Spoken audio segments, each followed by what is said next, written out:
take, I don't know how many.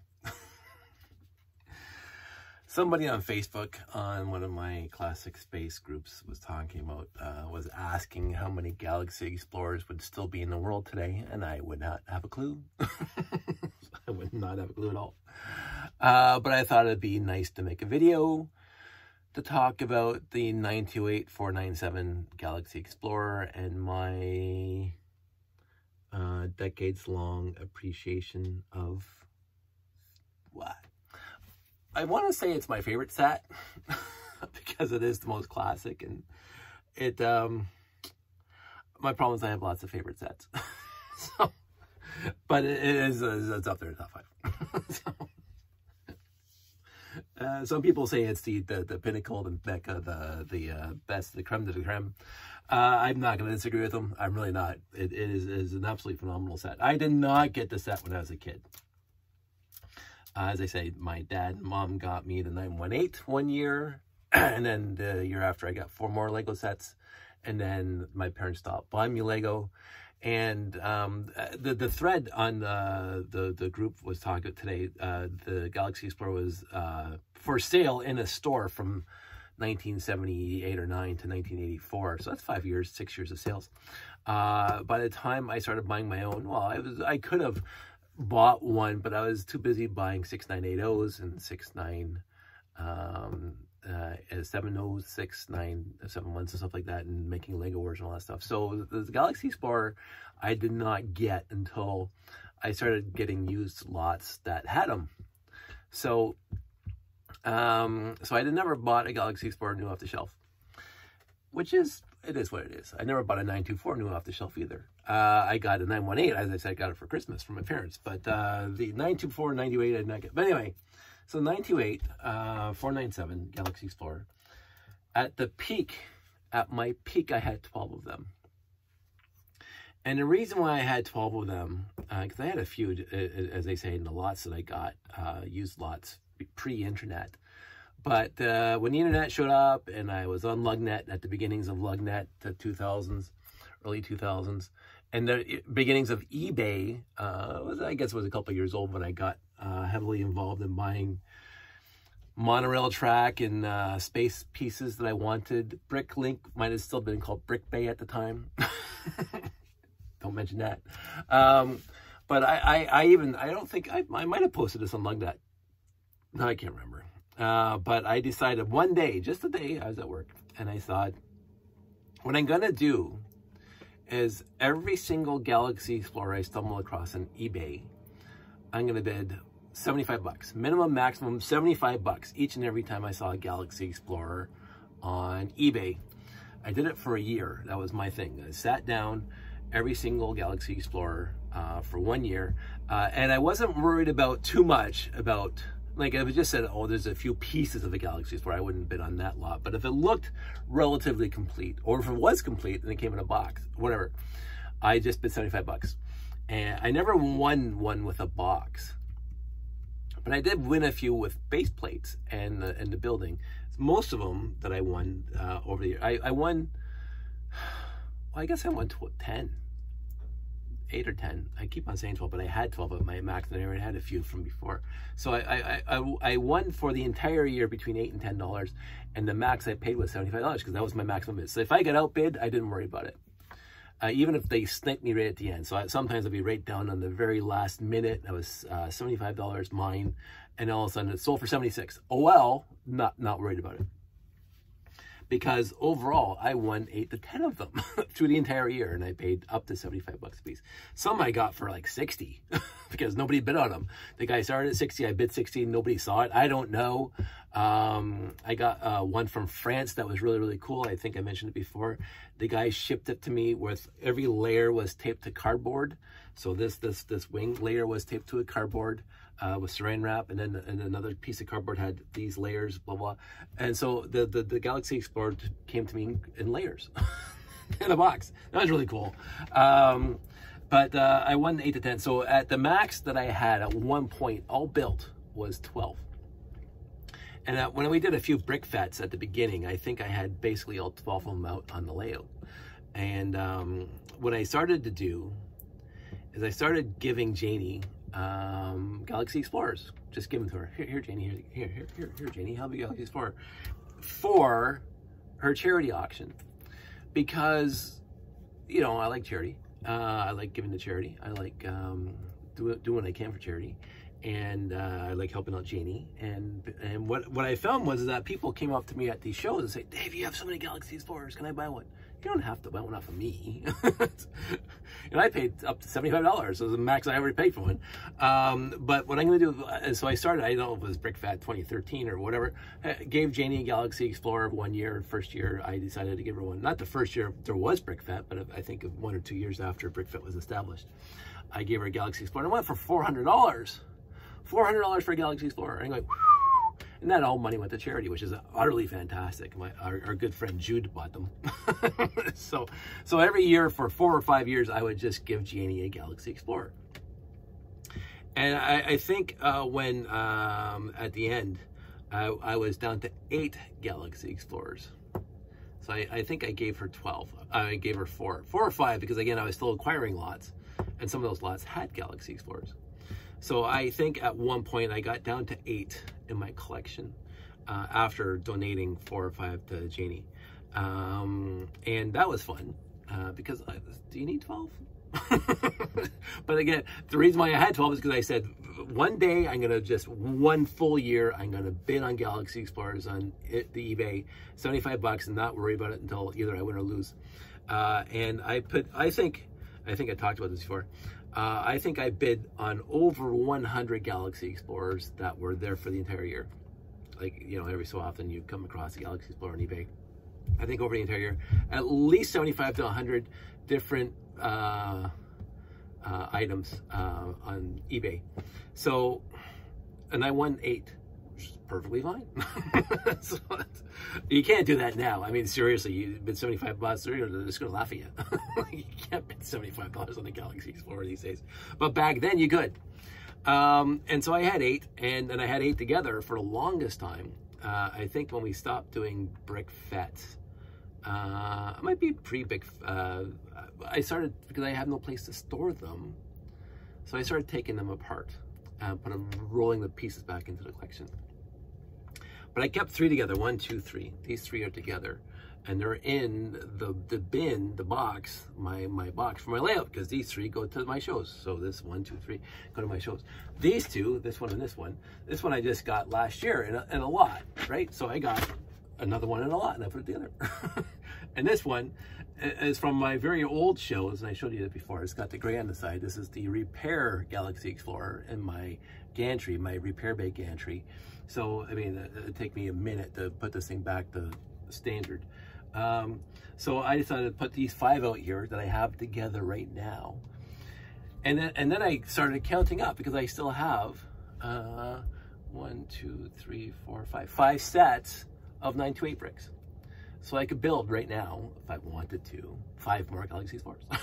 Because I keep on acquiring lots that have pieces for the Galaxy Explorer. And I will say, that one's a bunch of months ago, and you can go back in my YouTube feed and see when I got that one. I think it was this, well, not 2022, but 2021. But those lots are becoming fewer and fewer and fewer on Marketplace. And I'm not finding any on Kijiji recently, and not that I'd look at Kijiji a lot, but again, I could potentially have 10 put together, and I wanted to make sure, so I even got the front panels on, which is the ones that I have all the other pieces, because they're basic pieces. I once suggested to somebody that what I would do is I would take all the unique pieces off of Galaxy Explorer, the 3x6 and the LL928s, and the 1x4 with the blue stripes on it, and the arrows and stuff like that, and the trans yellow, and I would have a Galaxy Explorer in a Ziploc. The rest of the pieces you can source yourself for nothing. I mean, these wing plates are a little expensive because they don't make them anymore, and the tons of gray plates in the bottom. Yeah, but they're not that expensive on BrickLink. They're really not. So if you want to build a Galaxy Explorer, just go on BrickLink and source the parts. And I don't know how much a Galaxy Explorer would cost if you source parts off of BrickLink, but I can almost guarantee it's significantly cheaper than going on eBay and finding a Galaxy Explorer complete and trying to bid on that. So But I wanted to put these 5 out here for this video, for that little thread on Facebook. And I decided while I'm doing that, you'll note that I try to keep these Galaxy Explorers as original as possible. So they got the solid studs on the cones, and I think I even have the non-cross pieces on the rocket cones in the back. So I try to keep these original pieces. So and overall I do a good job. Now this is what happens. So I don't know if you can see it, but this guy right here is broken now. This 1x1 green trans green, because that's what happens. I just noticed that now, it's broken, but I'm gonna leave it because it's original. Now what I did a long time ago, even before I started building the tower, so this gotta be 2008, 2009, is I wanted to build a white Galaxy Explorer. This is my white Galaxy Explorer, and everybody does this. They colorize their Galaxy, or any classic space set. But what I specifically wanted to do for this, and the reason why I built it this way, is I wanted to use waffle plates. And what you can see here is a white 4x8 waffle plate. Because that's who I am. And even in this guy here is a waffle plate. So you're not going to see that. Nobody's ever going to say, hey, Dave's got waffle plates in this. That's not going to happen. So, and the other thing is that, and I reused the 1x1 letter bricks from the 70s and 60s. I think it's 60s, Gary could tell me. 60s and 70s. So LL928 made out of 1x1 letter bricks, number bricks. And of course, white did not come with a down arrow, so I had to reuse the yellow black arrow. So that is my white Galaxy Explorer. That's been in a few of my layouts. It stays together. It's been together for well over a decade now.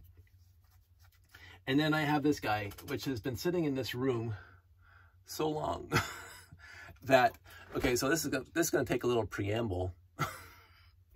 Actually, this thing's gonna take a couple little preambles. My son Josh, for Christmas 8 years ago, bought me soap on a rope, but not just any soap on a rope. Homer Simpson shaped soap on a rope. It's so cute. I loved it. And what happened is that I didn't want to use the soap on the rope, Homer Simpson, because I'm a big fan of Homer Simpson. He knows I like the Simpsons. And so there's a window well right over here. I'm in the basement, and there's a window up in the, and I put Homer Simpson up there on the shelf on the window well. And then, of course, I have a whole bunch of stuff in front of it now because I have storage issues. So I didn't see what had happened. And what happened was, in the afternoon, the sun would be setting, must be shining into the basement window, melting Homer Simpson. Yes, Homer Simpson was melting, and I had no idea. I was wondering, why does my room smell like soap? So Homer Simpson, soap and rope, has been dripping on this Galaxy Explorer for I don't know how long. So there's this yellow in here because of course the Homer Simpson soap and rope is yellow. So I took this thing down a while back, and I said, what's this stuff? What is this ick on my Galaxy Explorer? And then I looked up, and Homer Simpson was kind of like a Escher painting. So what are you gonna do? So but the other thing is on this specific story, and I know Janie doesn't like this at all because it does look like meh. This is I did when I first got on Flickr, I wanted to do a storyboard. So I built a Blacktron Galaxy Explorer. So again, with the Blacktron logo in front, and this is why one of my Renegades is missing this piece. So I did a Blacktron Galaxy Explorer because that's what you do. You build a white one and then you build a black one. So, and then I used the 1x2 brick with the yellow stripes, and I did it back here too because there's no 1x4 with yellow stripes. There's only two 1x2s with yellow stripes, and then the Blacktron logo up front. So that's what I did. That was fun enough, but then I wanted to just go really, really stupid with this storyboard and have a crossover between Lego Galaxy Explorer, Blacktron, and Babylon 5. That's what I wanted to do. Because Babylon 5 is like seriously the best science fiction show ever in history television. So, and I say that as the consummate fan of Star Trek. See, Star Trek is not just science fiction. Star Trek is a way of life. So Star Trek is the #1 show in history television, but Babylon 5 is the #1 science fiction show in history television. So that's just me saying that. So I decided to make this thing look like a shadow vessel, Galaxy Explorer, Blacktron crossover that's been sitting up there, and you can see all the dust on this thing. It's really dusty. Just looking at it now. It's been together for, I don't even know when I did the storyboard. Like, if you go back in my Flickr feed, and I can't even tell you what I think is well before I started building the tower. This thing's been together for well over a decade. And it just sits up there with Homer Simpson melting all over it. I've unfortunately had to throw Homer Simpson out. And I don't think he's up there anymore. Because, of course, so this is what I do. Or this is what I did. I haven't had... you know, I haven't done anything like this in a long time, but I do keep this guy around, and I really should clean him because he is just filthy dusty. So those are my two one-off Galaxy Explorers. And again, I love the Babylon 5 Blacktron / Shadow Vessel, Galaxy Explorer. But I also, the original Galaxy Explorers are just some of the best looking. I'm not going to mention this because this is my night for talking about Galaxy Explorers. I'm not going to mention names of previous Lego liaisons to the adult fan groups, but we were at one of our shows, again, way pre BrickFet, and one of the community liaisons from Lego was at our show. And I had one of my original space layouts that was just across a bunch of tables. And they mentioned, because they're a huge Star Wars fan and they're happy that Lego is making Star Wars sets for the longest time. They mentioned that they were quite, and it's younger than me, so obviously it wasn't born when Classic Space came out. Or maybe he was just too young to appreciate Classic Space. Because his point was that this thing is just big and boxy and just has basic pieces in it, which is very, very true. It is big and boxy and just has basic pieces in it. I don't have it within reaching distance, I don't think. I don't know where it is right now. But I do have the last X-Wing. I got it for Christmas last year. And I have no idea where it is right now, because, again, not that I really care about it. Where is it? I can show you. But yeah, his point is that the new space sets and the new Star Wars sets were all far, far, far better with details and greebling and all that other stuff than these guys. Straight up, of course. This is 1978. Lego had just invented the minifig the year before. So like the year before. I think the minifig came out in 77. I got the little police car 600 and the shell truck with the little minifig on it, and then the next year I got the 918. So it's not like Lego had a lot of time to come up with all unique pieces. That, I mean, they had a very small palette of pieces and a very small palette of colors that they could use back in 1978 that they obviously changed to 1999 or 2000 whenever they acquired the Star Wars license, and they had 2 decades of developing a whole bunch of new pieces.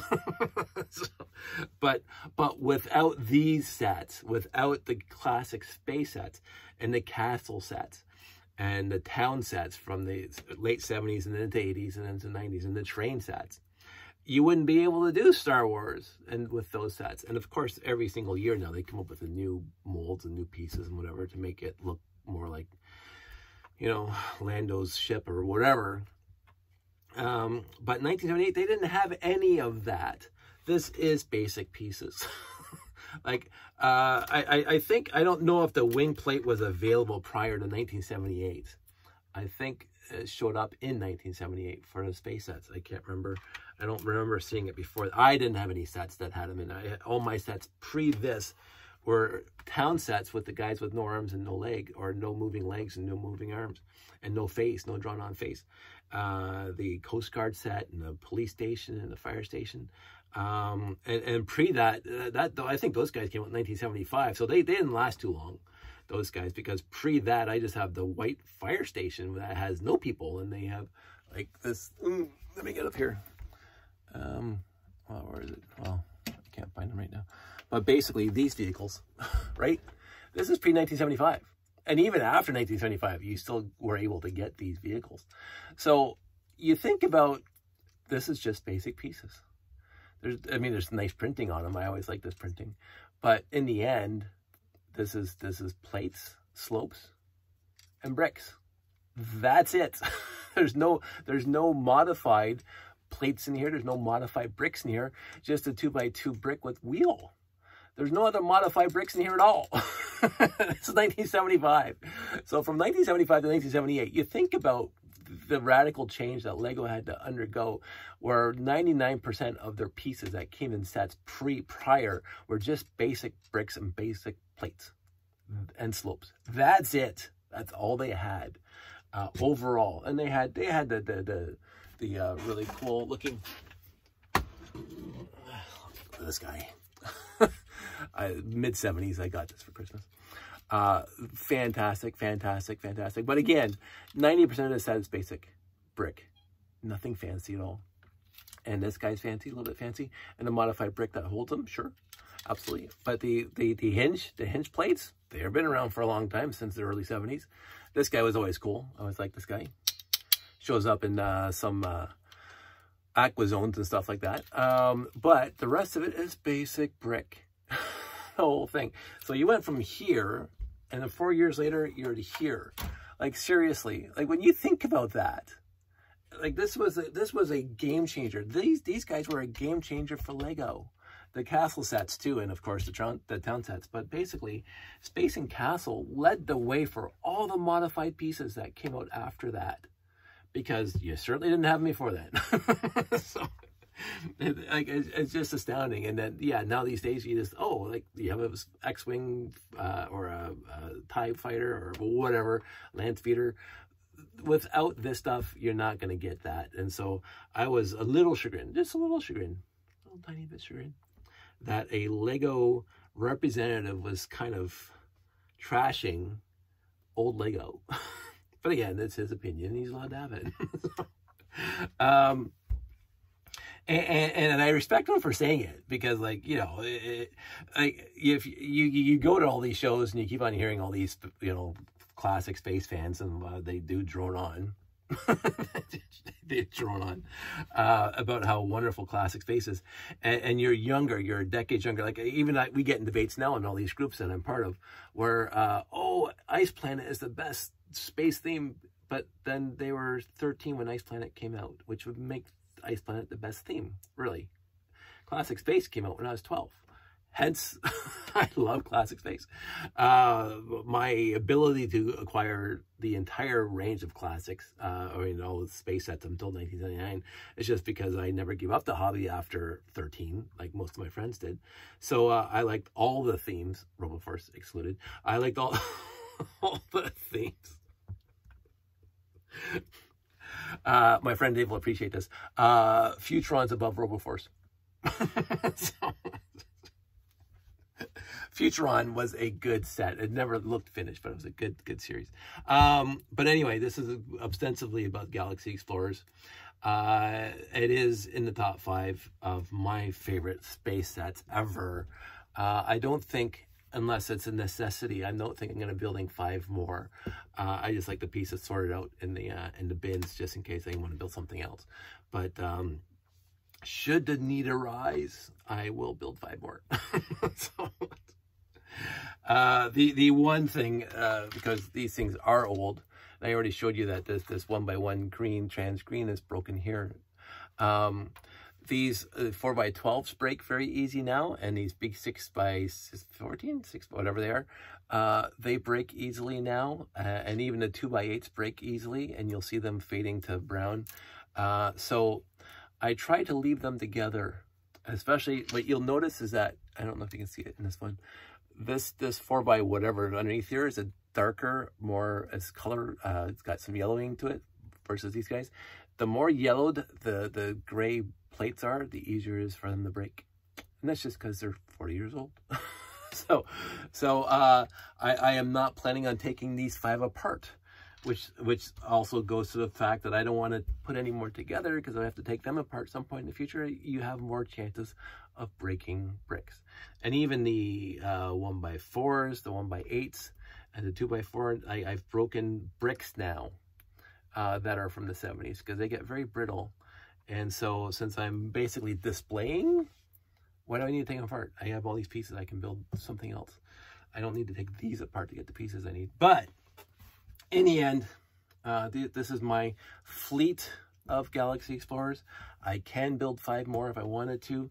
I may, at some point when I want to do that show with all my classic space sets all lined up, I may do that. But obviously I have 10 Galaxy Explorers that I could have right now, which is... and I would have had 14 or 15 had I not donated to charity, but I'd rather donate to charity because I don't need that many. So, anywho, there are people out there who have more Galaxy Explorers than I do. This isn't a competition, and I'm not envious of them. I'm happy for them when they post how many classic space sets they have. I think every time I come across on one of my groups somebody posting their listing of picture of all their classic space sets, that's awesome. I'm very happy just to see somebody else loving this hobby as much as I do in basically the same way. So I do not envy anybody else. I've never been one of those envious kind of guys. I'm appreciative of what everybody else has and what everybody else does. It's different than what I do, and that's a completely other tangent that I can talk about at some point. Is we're all doing a hobby that we love and appreciate, and there shouldn't be any animosity or any kind of pushback for what somebody has in their collection or what somebody does with their collection, because it's their collection to have and it's their collection to do as they please. So I'm not a big fan of jealousy. I'm not a big fan of getting mad at other people for whatever they have. I know what I have. I'm happy with it, and I've already said, I have no problem giving it away if there's a reason for it. But anyway, I think that's going to be wrapping up now. It's a nice 27-minute video. That's perfect. So everybody, stay safe, take care, and I will talk to everybody soon.